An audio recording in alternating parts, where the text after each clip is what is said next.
All I'm saying is, I need you to answer a brief question. I don't answer questions. You don't answer no, questions. No, sir. I can record anything I can see from a public space. Not inside the building when there's kids inside. Bullshit. I'm here to tell you the intent is that this is intent doesn't matter. Welcome back, ladies and gentlemen. Today's video dives straight into one of the most chaotic, confrontational, and downright educational sequences of public rights encounters you will ever witness. What you are about to see is not just one interaction, but a full trilogy, 3 separate confrontations involving local officers, a police chief, and even federal agents. Each one reveals, in its own way, how little many officials understand about public property laws, photography rights, and the limits of their own authority. This video is not only entertaining, it is a masterclass in constitutional rights, especially when confronted by officials who are absolutely convinced they are correct, even when the law says otherwise. Pay close attention to the contradictions, the emotional reactions, and the shifting tone of each officer. Notice how quickly authority collapses the moment citizens quote actual case law and stand firm in their rights. Throughout this breakdown, we will highlight where officers overstep, where they misunderstand the law, and how the citizen responds with confidence, consistency, and clarity. This is one of those rare videos where the public does not just defend their rights. They teach the law to the very people sworn to uphold it. Stay tuned, because the drama escalates fast. You will see a patrol officer fumble the basics of public access, a chief unable to explain signage, and a federal agent struggling to justify a stop he clearly cannot defend. And trust me, the ending is worth the build-up. Or we need to leave. This is public property. This is public property owned by the state, which means I have every right to be here. You can kick rocks. No, but you don't have any right to be Yes, I recording. can. I can record anything I can see from a public space, including through the windows. You are stupid and you do not know the law. Yes, I do. No, you don't. I can record anything I can see from a public space. Not inside the building when there's kids inside. Bullshit. Bullshit. That is bullshit. Bullshit. You're bullshit. No, you're bullshit because you don't know your laws. This is public property funded by taxpayers. That means the public has the right to come here, and anything I can see from public, I can record. That's why they have lines. Okay, why are you here recording anyway? Because this is what I want to do. For what reason? Because I harass want to. Them? Because I don't like DCFS. How about why? That? Because they're a bunch of kitty kidnappers. They don't serve the better interest of the public. They take well-behaved children out of perfectly good homes and put them in foster care so they can enrich themselves. That is true. No, you don't know what you're talking about. How old are you? Like 20? 26 years old. Yeah, you don't know what you're talking about. I'm twice your age, buddy. Okay, well, good for you. I'm twice your age. I've seen what these people do. Arrogant fucker, isn't he? Yeah, totally. Yeah, That's Goins. Or is it Goins? You related to Candy and Gary Goins? I don't have to answer. Oh, okay. This opening exchange sets the tone perfectly. Within seconds, we see one of the most common misunderstandings officers have, the belief that intent somehow overrides constitutional rights. The officer tries to shift the issue to the presence of children, which is emotionally compelling but legally irrelevant in a public space. The citizen responds exactly as case law dictates. Recording from a public vantage point is always lawful. Notice how quickly the officer retreats into vague statements, unable to cite a single law or policy. This is a classic example of authority relying on intimidation rather than information. And watch closely. Whenever an officer's argument boils down to "because I said so," it means they have already lost. No, you don't. In other words, he is. But you are a public servant, right? Okay, cool. And I'm here to help them because you're harassing. I'm not harassing anybody, dumbass. I was walking around. They came out and approached us. I'm not calling you names. I don't care. You're a cop. Take it like a man. You're a cop. I'm saying here. Take it like a man. But I'm not. Don't cry about it because I called you a name. You'll be all right. I promise. You'll be okay. Okay, so here's what's You'll going to make happen. it. We're going to leave the property. You are. Or we can leave in the car. Yeah, you can leave the property. You're gonna arrest me for trespassing on public property? That will not hold up in court, buddy. Well, public property. The public has the right to be here. I am not inside the building. I have every You might want to call a supervisor. Yeah, you call your supervisor. Okay. Yeah, good deal. Yeah, I have every right to be on this property. Every right. I'm not in the building. Their blinds are closed. Their blinds are closed. No, we're recording from outside. Right, from outside. We're not in the building. If I can see Have it, they been in the building today? No. if I can see it, I can record it. You cannot trespass my eyes. Period. Trespass from the No, property. you can't. It's public property, dude. It's like me going to the courthouse and being on the property of the courthouse outside, and you telling me you're going to trespass me from there. You can't freaking do it. It's public property, dude. Okay. Well, Understand how public property works. Time, place, and manner. As long as I'm there at the proper time, when they're open, I'm conducting myself in the proper manner, and I'm in the proper place, public space. You see all that matters. You see his shoulder patch? He's a proud gang you member. need Supreme Court case law to back this up, because I can give you some before you make a really bad mistake and cost your department a lawsuit. You do not want to do that. How about this? You got any? Hey, Brian, how you doing? That's Brian Watkins. Yeah, I know who he is. He's a proud gang member. He's got the chief. blue line flag on his shoulder patch. Yeah, he's the chief. That's Brian Watkins. He's the chief. Oh, yeah? Yeah. Look at that. Blue line Public flag. property, Brian. Public property. It's owned by the state, Brian. You understand that, Brian? It's public property paid by the taxpayers. It's accessible Stearns. to the public. As long as I'm here to profit. I'm great, but you guys need to change your patches up. You shouldn't have the gang symbol on your Yeah, that patches. blue line is a gang sign. Bye, Watkins.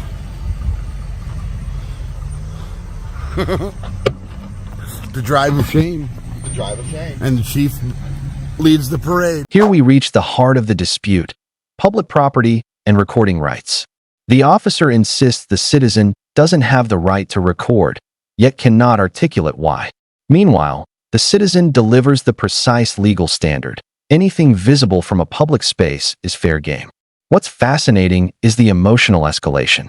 The officer shifts from confusion to frustration, even resorting to insults, which only exposes his lack of authority.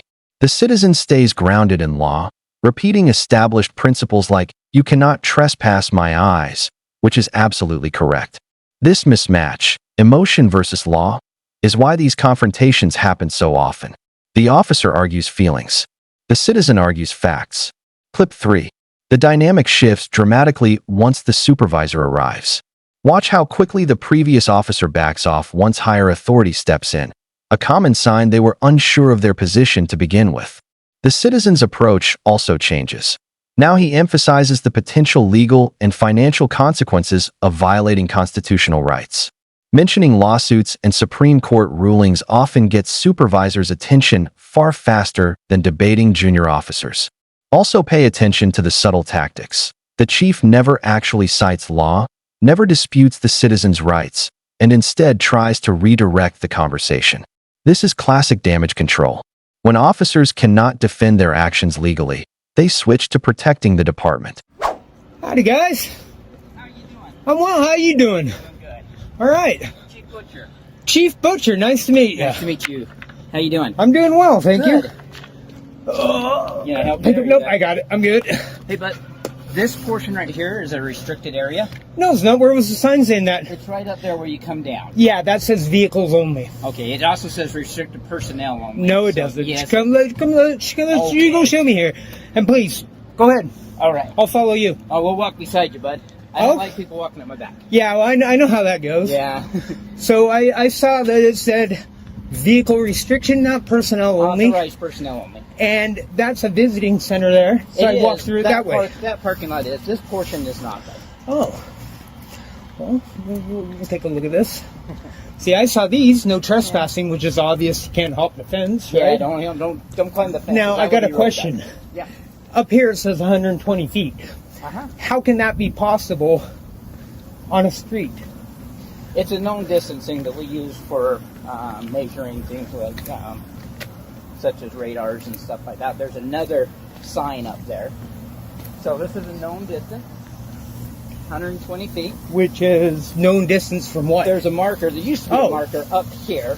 Okay. And we would stand there and calibrate certain things based off of that we certain tools that we use. Huh. But since the construction, the line's kind of been taken out. Interesting. Yeah. Okay. It's right there.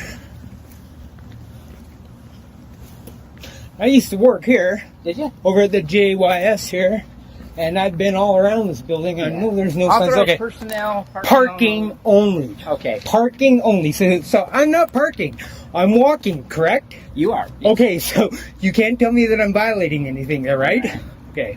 I'm here to tell you the intent is that this. I don't. Your intent doesn't matter. matter. That's a personal subjective opinion. I get it. So I can walk this way without any problems. Okay. Okay. So you agreed with that? that? These right here. It's all personnel private parking's restricted. Okay. Personal private parking. Okay. Get that into your head. Okay. Okay. Gotcha. Okay. Perfect. Then we're done here. I don't have anything else to talk to you guys about. Okay. All right. All right. Thanks. This section is one of the most revealing. The officer claims the area is restricted personnel only, yet when challenged to physically show the sign, his argument immediately collapses. What the sign actually states, vehicles only, is not the same as a personnel restriction. The citizen smartly requests to inspect the sign directly, which forces the officer into a corner. Notice how the officer tries to rely on intent, again rather than the written text. In law, intent is irrelevant when signage is ambiguous or incorrect. This moment highlights how often officials rely on assumed authority rather than clearly defined policy. When the citizen exposes this discrepancy, the officer has no choice but to concede. Hello. How you doing today? Pretty good. Name and badge number? Or I don't have a badge number, sir. Name? I don't have a name either.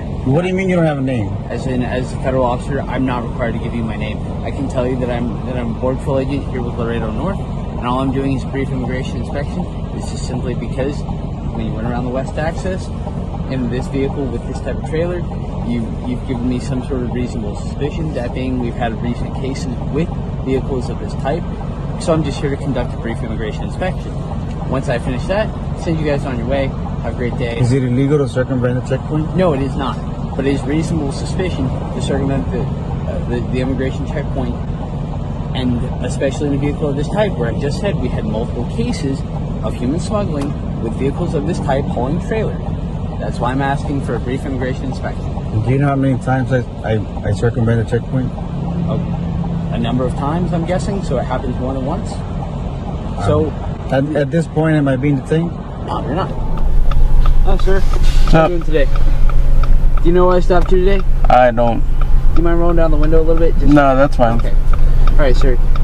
When you went around the checkpoint, one extremely high rate of speed. I'm doing a public safety stop. Who are you? United States Border Patrol, sir. Oh, okay. Nice. Second, you circumvented. You enforce traffic? Hey, sir. You enforce traffic Secondly, laws? Do you enforce transportation? I do not. But Okay. I can make a public safety stop if it's for public safety. When I was behind safety? you, that was in excess of 85 miles an hour. What safety concern do you have? I have safety concern for your high rate of speed on an unimproved road. You have radar on your vehicle? I'm trying to get to this. You sir. have radar on your... You circumvented an immigration checkpoint. I'm not here to argue. Is that against the law? Circumventing an immigration checkpoint Is it against the law to circumvent a checkpoint? Circumventing Is it against the law to circumventing an immigration checkpoint is reasonable suspicion. For what crime? For alien smuggling and narcotic smuggling. You suspect me of I just want to do smuggling? a quick immigration inspection and put you on your way. You suspect me of smuggling? Sir, I'm just doing a quick immigration. You said you had reasonable suspicion. Yes. Of what crime? This is reasonable suspicion. For What crime? For alien and narcotic smuggling. This is a known route for alien and narcotic smuggling. You believe I'm smuggling or have narcotics? No. Now the tone shifts again as we enter federal territory. The Border Patrol agent begins with confidence, claiming reasonable suspicion, but immediately struggles to articulate what crime he suspects. This is a crucial legal point. Reasonable suspicion must be tied to a specific criminal activity, not a generalized assumption. The agent relies on prior cases of smuggling involving similar vehicles, but similarity is not a crime. The cites. I just want to talk to you and do my. You know how reasonable suspicion works? Yes, I do. How does it work?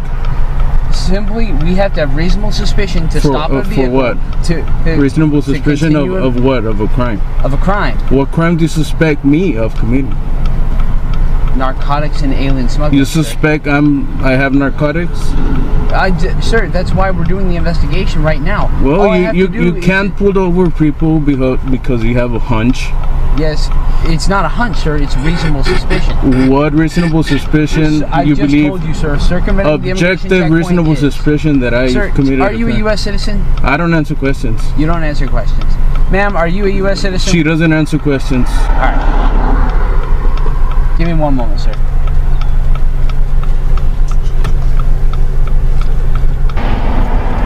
Hey, sir. You're good to go. Have a wonderful day. Thank you for your time. You should. Okay. I'll see you later, sir. All I'm saying is, I need you to answer a brief question. I don't answer questions. You don't answer No, questions. sir. If you don't want, if you don't, you know what? If you don't even want to identify yourself as, Okay. as a, you're a piece. I mean, you're a not a public police servant. officer. You're a public servant. I'm a federal agent. But so I can't get your name. I mean, what if I want to file a complaint? You can call and complain, and I can tell you. I can tell you. Who am I gonna say? Well, I gotta complain. complain. November 446. Oh, okay. Oh, yeah, like there that? you go. At least that. Yeah, Okay, yeah, yeah, of course, no, that's of course. So I'm gonna go ahead and file a complaint with supervisors and stuff Okay. like that because Feel free to do so. You're going to Yeah. call the Laredo North Border Patrol Station. It's the one on McPherson Road. And Awesome. that's all. if So I'm do you not mind being just detained, have a answering great my day. question now? No, sir. You just say I'm not being detained. All right, have a Okay. great day. Let me rephrase myself. Now you're being detained. Okay. Under what reasonable articulable suspicion? Sir, I've just explained it twice to you, man. Like, do I have to go through it a Of third course, circumventing the checkpoint is not illegal. time? It's not. And I've explained to you my So rules. this is an illegal detainment. It's not a detainment. It's not an illegal detainment, sir. It is. No, it's not. You can't pull people over. Yes. Name and badge number. What's your name? Vega. Yeah. So can I see that one right there? What did you say? I don't have to give you my name. But I'm asking you politely. You're asking me politely, right? Hey, sir, you haven't provided your name, so I'm not going to provide. My name is Luis. That's all I'm gonna give to you, man. Okay. All right. So just Google my goddamn fucking company and find out who I am. Okay. This is absurd. I cross every week. Well, bro, this is the first time I'm meeting you. I don't know. And guess what? I'm gonna go back. I'm gonna go back 5 times right now. And you ain't gonna do nothing about it. And this is harassing. This is what it is. No, it's not harassing. So all right. I just wanted this quick answer. I ain't gonna help. I ain't gonna answer. I ain't gonna help you with your investigation. I'm done talking. Oh, so Yeah, all right. That's fine. He's good. Yeah. Have a wonderful day, sir. Likewise. Again, November 446. All right. Thank you.